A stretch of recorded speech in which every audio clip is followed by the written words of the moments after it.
Tensions soared as Trump pursues peace talks on Gaza with Netanyahu. President Donald Trump is pushing for a truce in Gaza next week, aiming to host Israeli Prime Minister Benjamin Netanyahu in the White House. His diplomatic team is striving to reconcile Hamas and Israel to negotiate the release of hostages and halt their ongoing conflict. The meeting is scheduled in the Oval Office on Monday, on the heels of Trump's controversial decision to strike Iranian nuclear facilities and broker a ceasefire between Israel and Iran. A move that has led to a split among Trump's supporters, some feeling disheartened by the president's deviation from this pledge to avoid new military conflicts. "I will be very clear with Netanyahu about ending the turmoil," Trump remarked, expressing optimism that an agreement could materialize within days. Hamas is currently considering a revised 60-day ceasefire proposed by mediators from Qatar and Egypt.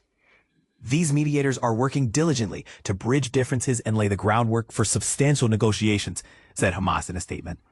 The hope is to bring the parties to a solid agreement that would initiate a more thorough round of talks. Israeli expectations are high that Netanyahu and Trump will announce a ceasefire agreement along with new accords with other regional Arab states. "This visit is said to be a crucial one," remarked Israeli ambassador to the UN, Danny Danon.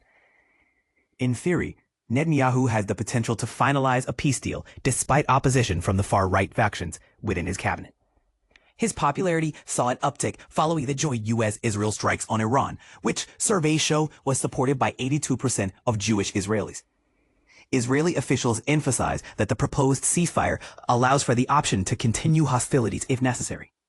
"This does not mean we are ending the war," Danon clarified. The latest agreement draft, specified for June 30th, would see Hamas release 28 Israeli hostages, including 10 living and 18 deceased, in 5 phases during the ceasefire. Humanitarian aid would flow into Gaza through contributions from the United Nations and the Palestine Red Crescent Society. After the initial relief of hostages, on day 1, the Israel Defense Forces would withdraw from certain northern parts of Gaza. The pullback from the south would follow on day 7. Unlike previous ceasefires, Hamas would not present televised hostage exchanges. On day 10, Hamas must disclose the status and conditions of the hostages, while Israel would reveal information about over 2,000 Palestinians detained during the war. A major point of contention has been that Israel is seeking a temporary pause to retrieve hostages, but not to end the hostility, whereas Hamas demands a permanent ceasefire and full Israeli withdrawal. This fundamental disagreement has hindered negotiations, led by Trump's special envoy Steve Witkoff. The enhanced proposal offered to Hamas this week includes Trump's assurances for continuing the talks, leading to a lasting ceasefire and comprehensive hostage release, according to the summary.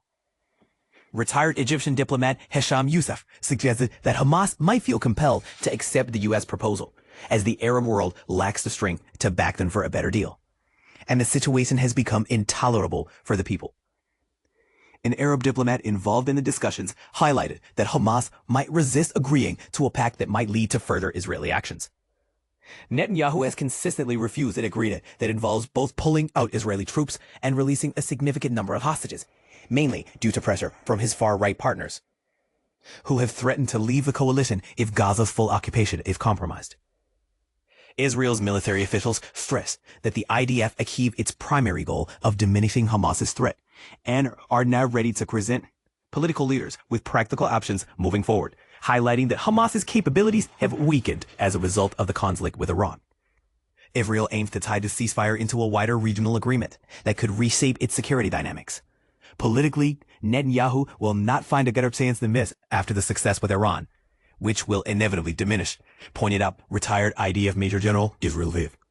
This is the highest advantage for him to secure a regional settlement and bring back the hostages ahead of elections. Notably, Netanyahu indicated support for a deal by communicating with the court handling his corruption trial, and also noting positive signs in the U.S.-led efforts to revise ceasefire discussions. Israeli hardliners countered the developing deal, while opposition leader Yair Lapid offered Netanyahu a safety net to maintain his parliamentary majority. Trump has also criticized Israeli prosecution efforts against Netanyahu's ongoing corruption trial, calling it an insanity and praising Netanyahu as a war hero forging a peace deal. Meanwhile, Hamas continues its relentless negotiations round the clock to reach a comprehensive agreement to halt the aggression on Gaza. On Thursday, Hamas leadership met in Istanbul to deliberate on the latest proposal, which followed key meetings with Turkish officials to discuss the political situation. The diplomatic push for a Gaza ceasefire intensified after the 12-day conflict between Israel and Iran concluded on June 24th. The goal is to stabilize the region and advance towards a lasting resolution of the long-standing Israeli-Palestinian conflict. Egyptian Foreign Minister Badr Abdelati and U.S. Special Envoy Steve Witkoff agreed to intensify the effort to reach a ceasefire agreement. They also discussed the flow of humanitarian assistance, highlighting that efforts should work to address the dire conditions in Gaza. The hostilities since Israel launched its offensive on October 7, 2023, have claimed over 57,000 Palestinian lives and injured more than 134, according to Gaza health authorities. This glaring crisis has culminated in extensive humanitarian needs, with essential supplies and medical resources running critically low. Fuel shouldn't be overlooked.